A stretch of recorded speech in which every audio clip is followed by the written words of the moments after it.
7 de la mañana, 8 minutos. Ya a esta hora saludamos al profesor Mauricio Jaramillo, Qué bueno. que trabaja como profesor principal precisamente en la Facultad de Estudios Internacionales Políticos y Urbanos de la Universidad del Rosario. Profesor Jaramillo, buenos días, gracias por atendernos. Muy buenos días, gracias por la invitación a ustedes. Bueno, una primera mirada, su impresión frente a lo que significa este giro a la izquierda en Chile, con el triunfo muy holgado de Gabriel Boric con casi el 56% de los votos. Bueno, yo creo que hay que señalar dos cosas que son muy importantes. Lo primero es que es el triunfo de la izquierda, pero no se nos puede olvidar que para explicarlos la ventaja tan holgada que finalmente tuvo Gabriel Boric, es muy importante el apoyo del centro, de los demócratas cristianos, de los progresistas, de muchos de los independientes que finalmente se sumaron a la campaña de Boric. Entonces, si bien es un giro a la izquierda, en eso estamos de acuerdo, es una izquierda bien distinta, una izquierda que va a ser moderada, una izquierda que ya de hecho, desde hace buenos meses, ha tomado distancia respecto de lo que está pasando en Nicaragua, respecto de lo que está pasando en Venezuela.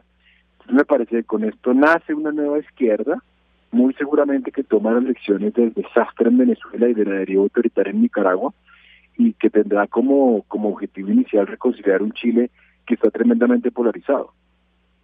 Profesor, una de las, digamos, diría yo, de las sorpresas es que de la primera vuelta, donde digamos, el triunfo fue por margen de error, aumentó la votación considerablemente en un país donde desde que dejó de ser obligatorio el voto, la abstención había sido siempre altísima.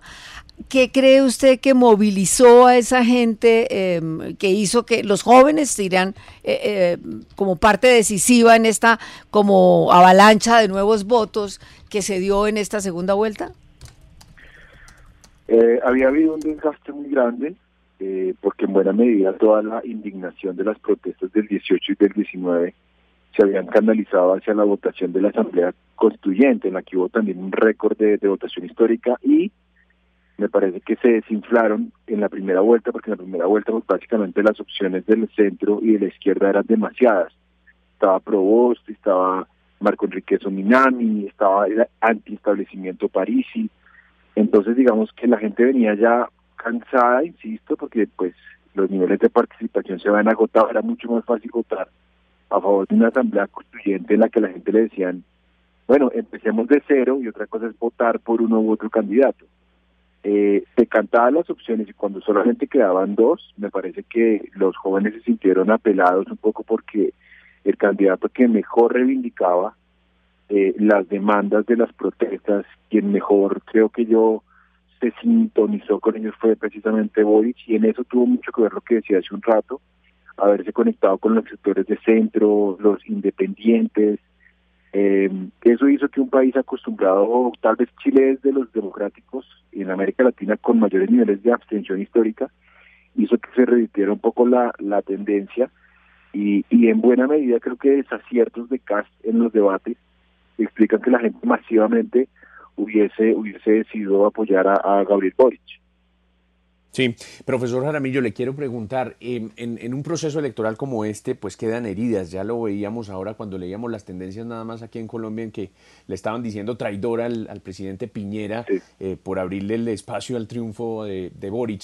¿Será Boric, de acuerdo con lo que conocemos y sabemos de él, el presidente convocante capaz eventualmente de tender unos puentes con esa centro derecha o derecha para tratar de garantizar una gobernabilidad y desactivar un poco la polarización?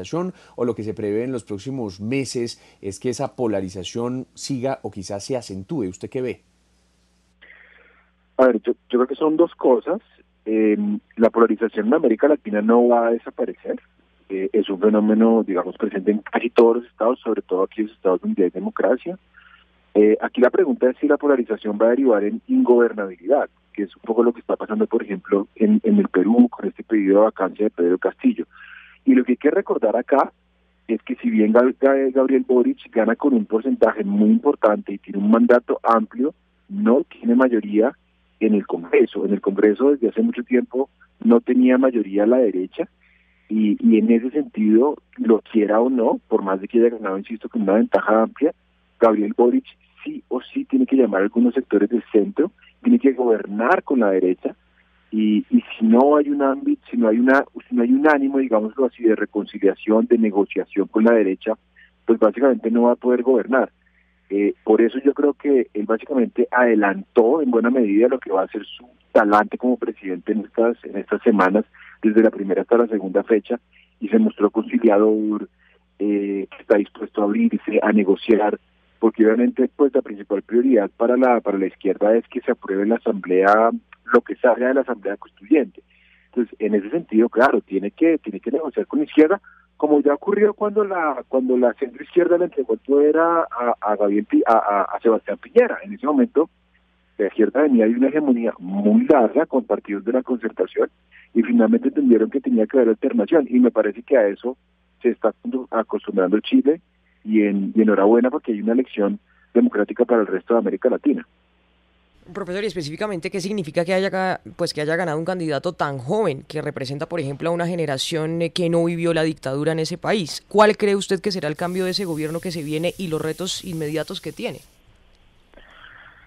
Yo creo que significa una renovación de la política en Chile, significa la llegada de otra dirigencia, como tú lo decías, no vivió no solamente la dictadura, sino que no vivió la transición. Es decir, estamos hablando ya de una generación que no fue partícipe de la caída de Pinochet y que tiene otras reivindicaciones, y que lo que mucha gente veía en el modelo chileno como un éxito total, pues me parece que esos jóvenes lo ven como algo que funcionó, pero que debe ser corregido urgentemente. Creo que el que hoy Chile se aliste para tener un presidente surgido del movimiento estudiantil demuestra hasta qué punto es posible que en América Latina se logren cambios desde adentro, sin deshacer todo el sistema. Eso es lo primero, y es una gran lección democrática. En cuanto a retos, tiene 3 inmediatos. No se nos olvide que América Latina todavía está en crisis sanitaria. Chile tiene que urgentemente superar esa crisis sanitaria. En segundo lugar, recuperarse económicamente, al tiempo que se va cerrando un poco la brecha, porque hay que acordarse que en buena medida las protestas del 18 y del 19 fueron impulsadas porque pues el modelo no ha podido redistribuir la enorme riqueza que ha sido capaz de generar.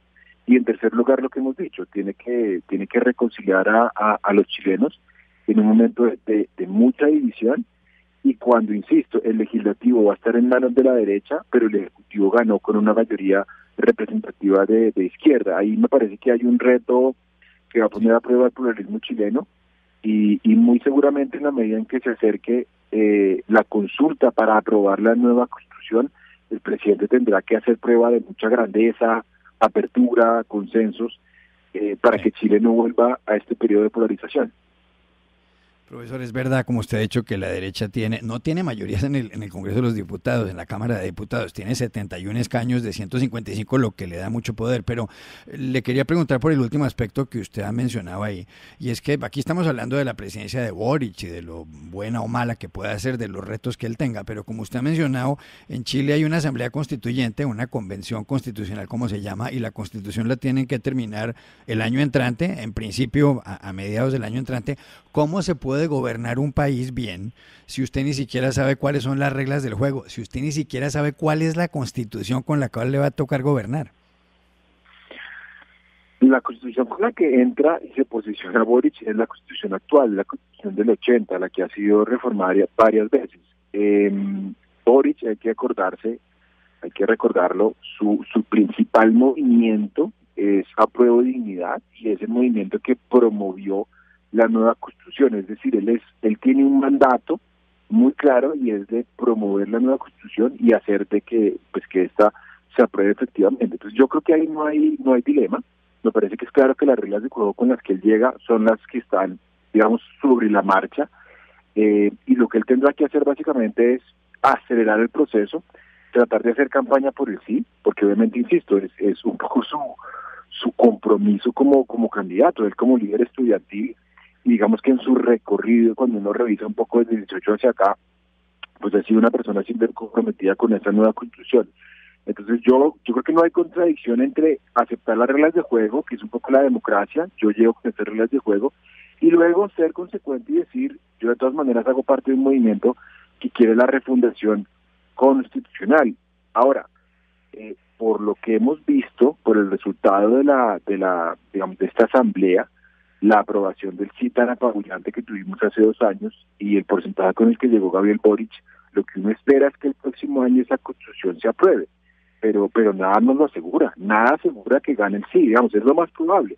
Aquí la gran pregunta es qué pasa con un presidente que llegó al poder con esta idea de hacer aprobar la nueva constitución y finalmente gana el no. Ahí se diga, digamos, un gran desafío para Boric, pero es muy prematuro para decirlo. Ese también es uno de los grandes retos que va a enfrentar.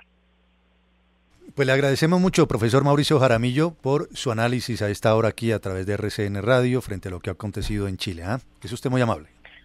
Gracias a ustedes por la invitación. Feliz resto de día. Lo mismo para usted. Es profesor principal en la Facultad de Estudios Internacionales Políticos y Urbanos de la Universidad del Rosario.